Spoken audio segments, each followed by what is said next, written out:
سردار خاموشی سے بیٹھا تھا۔ اس کے سامنے زاریوس، منایوس اور سوگویال سر جھکائے بیٹھے ہوئے تھے۔ مجلس سے باقی تمام حاضرین رخصت ہو چکے تھے۔ آسمان کی تاریک شب کچھ اور گہری ہو چکی تھی۔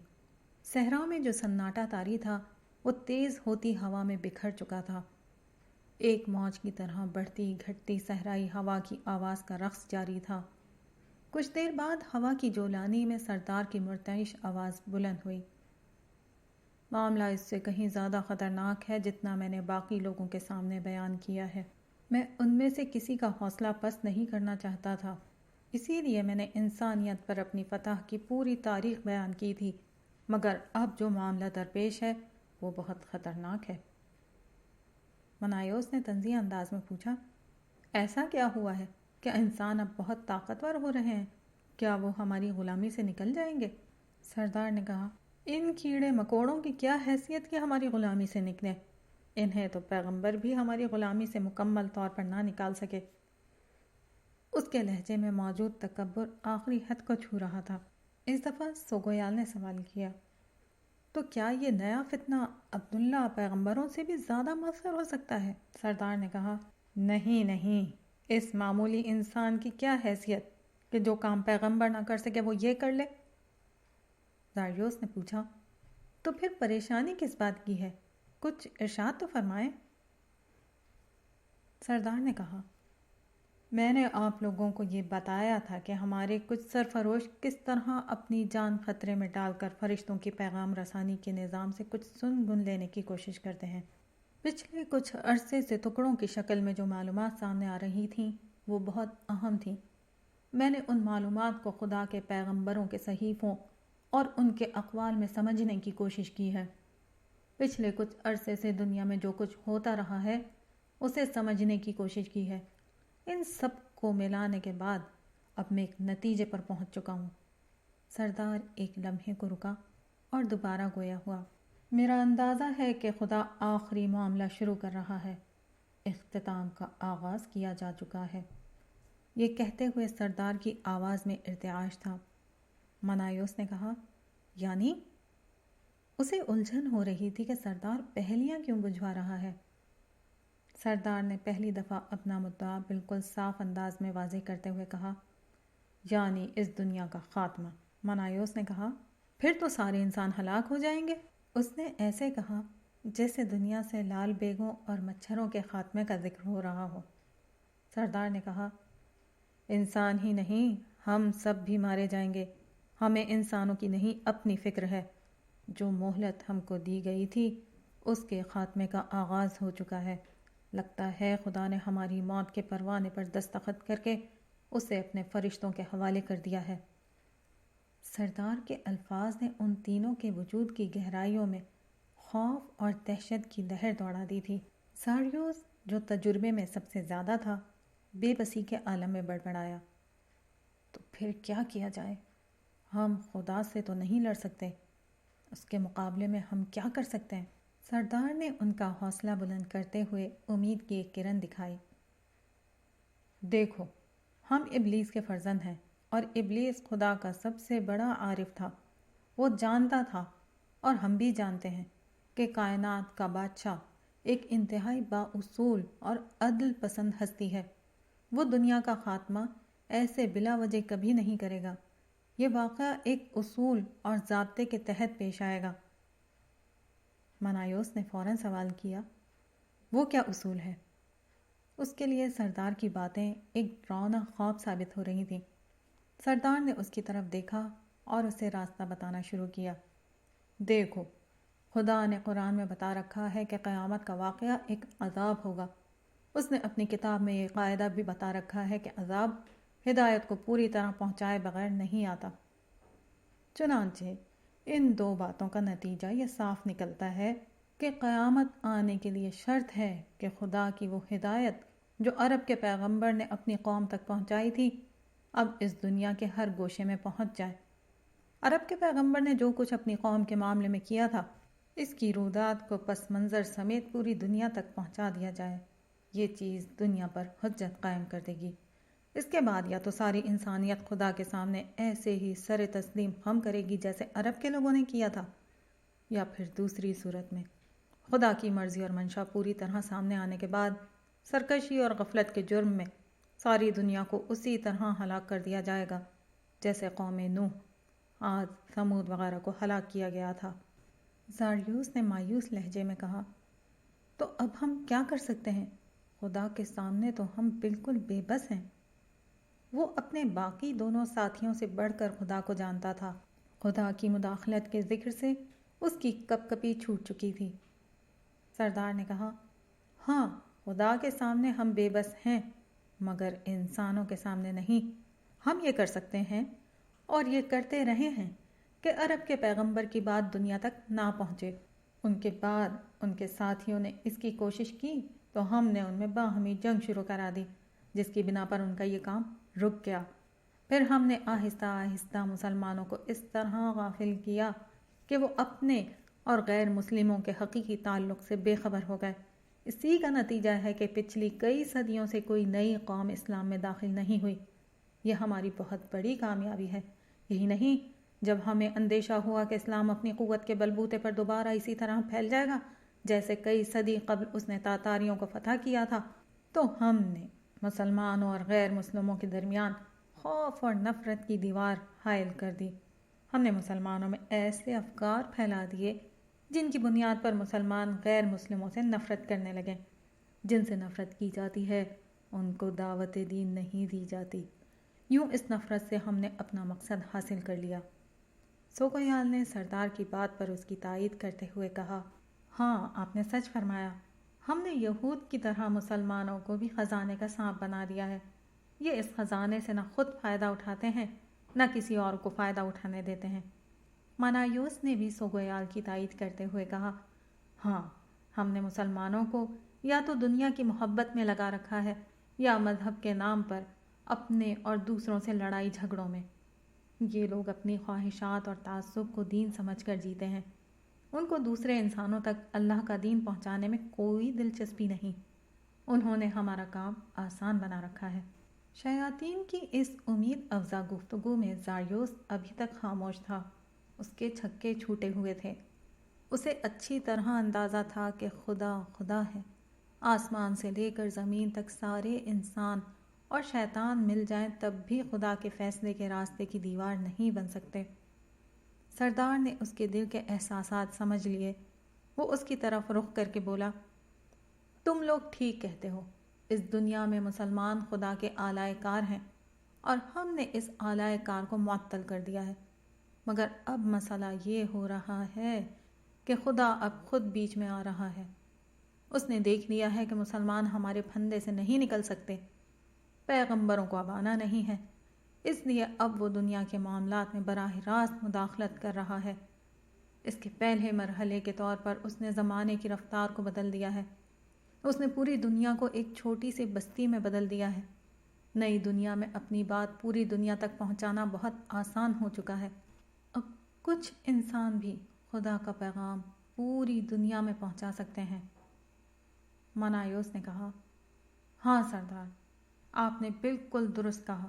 ابھی تک تو اس نئے نظام کو ہم اپنے مقاصد کے لیے استعمال کر رہے تھے۔ فواحش، منکرات، برائی اور نفرت کے فروغ کے لیے یہ چیزیں استعمال ہو رہی تھیں، مگر یہ چیزیں ہمارے خلاف بھی استعمال ہو سکتی ہیں۔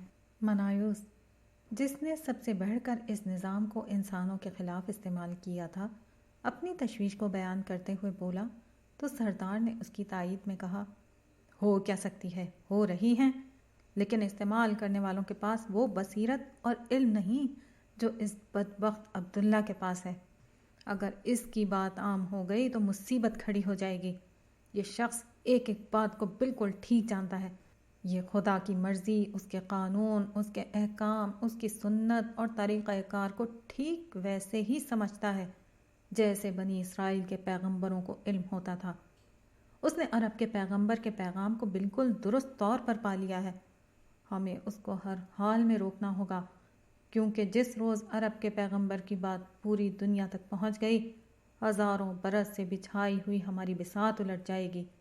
ہمارے محکوم انسان تو مارے جائیں گے، مگر ساتھ میں ہم سب بھی ہلاک ہوں گے۔ زاریوس بہت دیر بعد کچھ بولا۔ تو عبداللہ وہ شخص ہے جس کے ذریعے سے یہ کام ہونا ہے۔ اسے غالباً اپنا نشانہ مل گیا تھا، عبداللہ، جسے ٹھکانے لگا کر وہ اپنے اور اپنے جیسے دیگر شیطانوں کے لیے کچھ مزید مہلت حاصل کر سکتا تھا۔ ہاں، قرائن یہی بتاتے ہیں کہ عبداللہ کا اس معاملے میں اہم کردار ہے۔ اتفاق سے اس کا نام ہم تک پہنچ گیا ہے، مگر ایسے نہ جانے کتنے لوگ اور ہوں گے۔ ہمیں مزید کوئی حل نکالنا ہوگا۔ پھر ایک دوسرا مسئلہ بھی ہے، سوگیال نے دریافت کیا۔ وہ کیا؟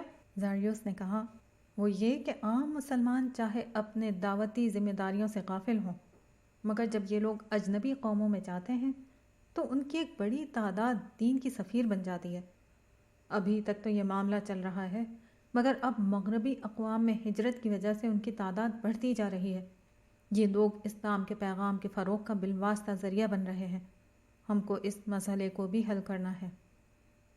منایوس نے پر امید نظروں سے سردار کو دیکھتے ہوئے پوچھا، تو اس مسئلے کا کیا حل ہے؟ سردار نے کہا، جلد بازی کی ضرورت نہیں ہے۔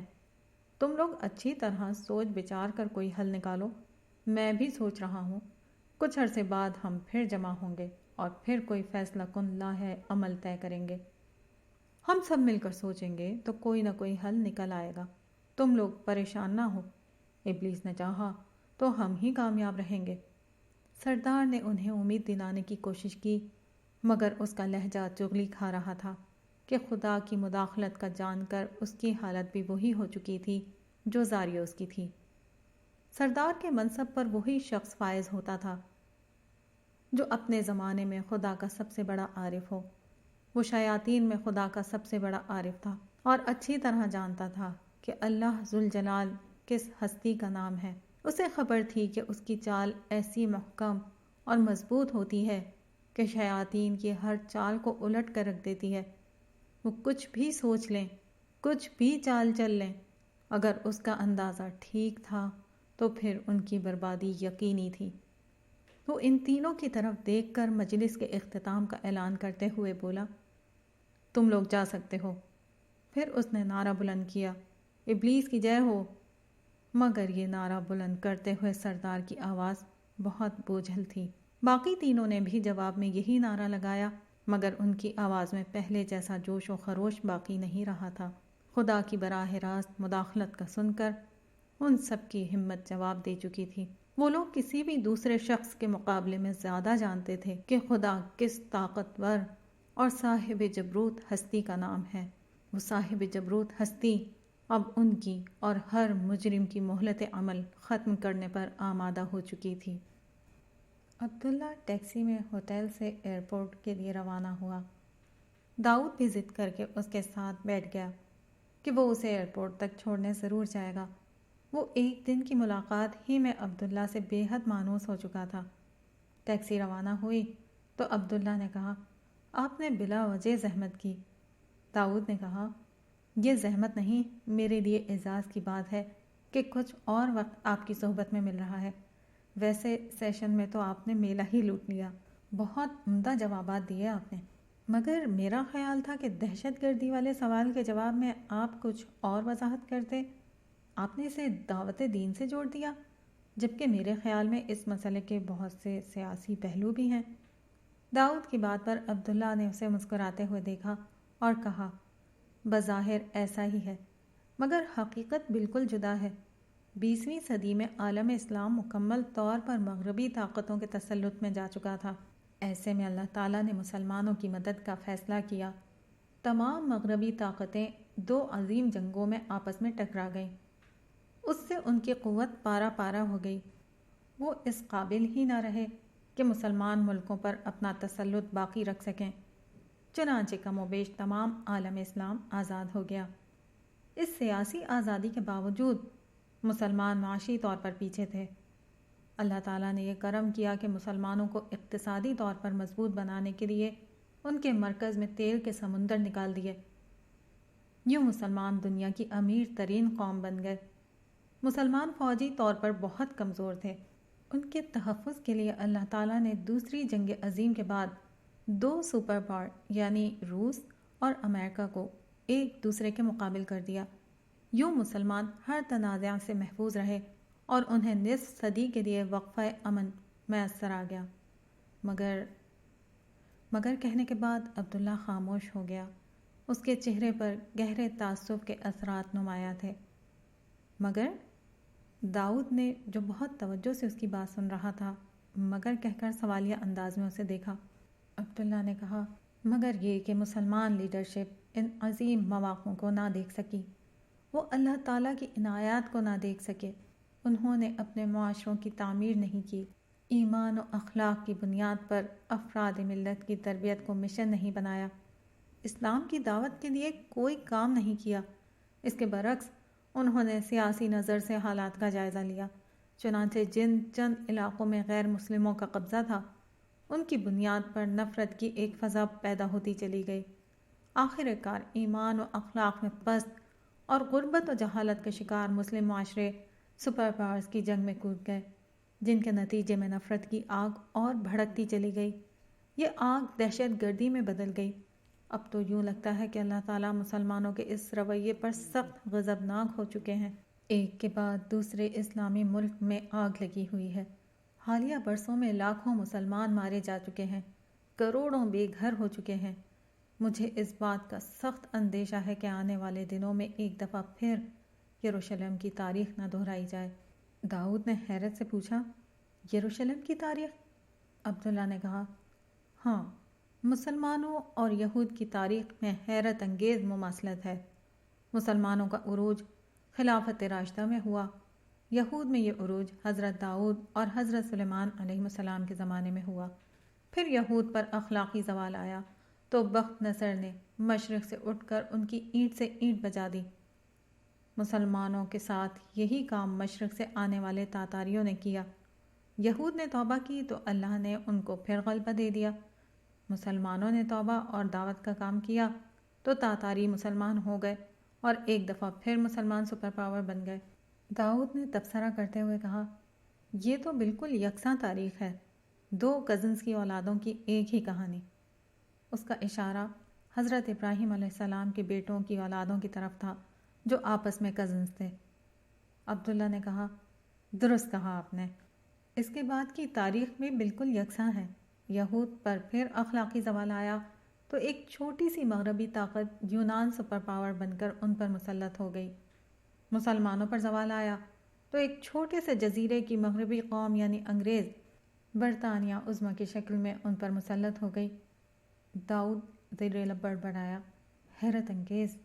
عبداللہ نے اپنی بات جاری رکھی، یہ یہود کی تباہی کا آغاز تھا، مگر اس تباہی سے قبل ان میں زبردست اصلاحی تحریک اٹھی، چنانچہ اللہ نے یونانیوں کو پیچھے دھکیلا اور یہود ایک دفعہ پھر ایک عظیم ریاست بحال کرنے میں کامیاب ہو گئے۔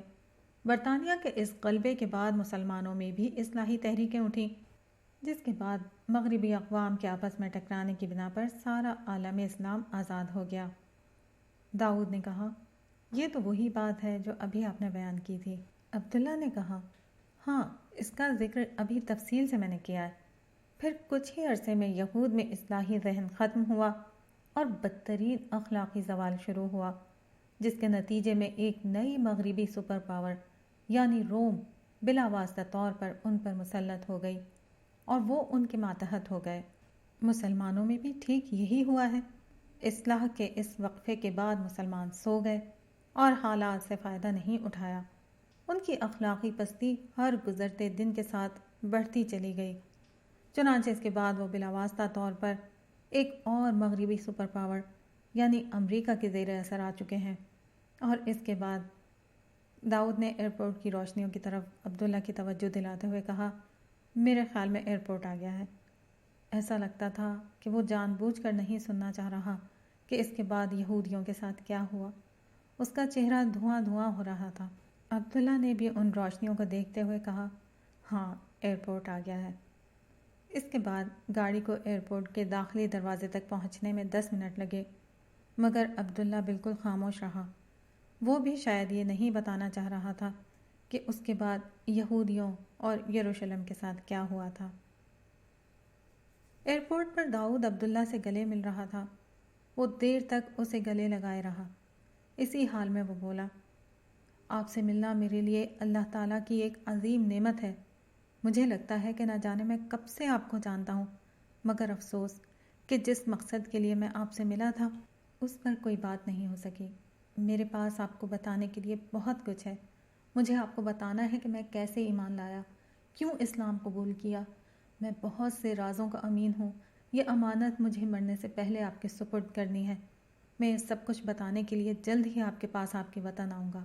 اللہ آپ کا نگہبان۔ عبداللہ نے اس کی پیٹھ تھپ تھپاتے ہوئے کہا، ضرور، میں آپ کی آمد کا منتظر رہوں گا۔ پھر عبداللہ اس سے جدا ہوا اور داؤد سے مصافحہ کر کے روانگی کے گیٹ کی طرف چل پڑا۔ داؤد دور کھڑا اسے ہاتھ ہلاتا رہا۔